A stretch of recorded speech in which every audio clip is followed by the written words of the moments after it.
I want to start with a small story. My daughter is 11, so the photo you see is her trying to take her own selfies. And she's from Generation Alpha, so that's the generation after Gen Z. And she's definitely the most important person in my life.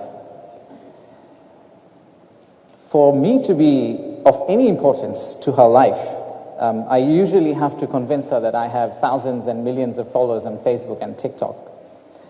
And then she's like, "Dad, what do you do for a living? Are you a famous YouTuber? What's your job?" And I try to say that I bring investments to the country. And she's like, "Man, that's not really interesting enough. What is investment anyway?" The reason I'm telling you this story, because I had to share this story to one of our partners who's a chief investment officer of one of the largest port operators in the world last week. He had a very similar experience with his children. I'll come to that in a minute.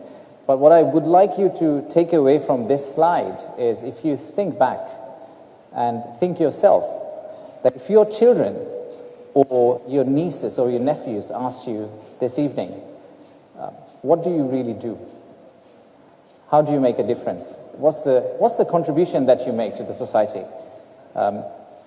What's your job? How would you answer that question?